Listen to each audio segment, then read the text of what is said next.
رکعت صلاۃ الاستسقاء پڑھو، نماز پڑھ کے اللہ سے بارش کی دعا مانگو۔ اور اگر زلزلے آنے کا اندیشہ ہو فوراً نفل نماز میں لگ جاؤ۔ سورج گرہن ہو جائے اللہ کے نبی کا حکم ہے نماز پڑھو۔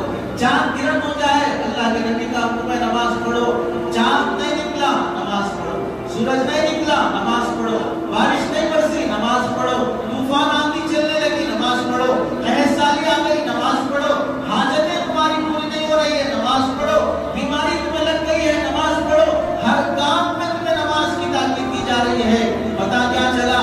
یہ نماز اتنا اثر رکھتی ہے، تم زمین پہ نماز پڑھو گے اس 2 رکعت نماز کا اثر سورج پہ پڑے گا، تم زمین پہ نماز پڑھو گے اس 2 رکعت کا اثر چاند پہ پڑے گا، تم زمین پہ نماز پڑھو گے اس 2 رکعت کا اثر بارش کے آسمانوں پہ پڑے گا، تم 2 رکعت نماز پڑھو گے زلزلوں پہ اس کا اثر پڑے گا۔ یہ نماز ویسی عظیم چیز ہے، تبھی تو کوئی بات تھی کہ جب صحابی کو دشمن پکڑ کے سولی دینے کے لیے لے جاتے ہیں اور مرنے والے سے اس کی آخری خواہش پوچھ رہے ہیں کہ تمہاری خواہش کیا ہے، تو کیا کہتے ہیں 2 رکعت نماز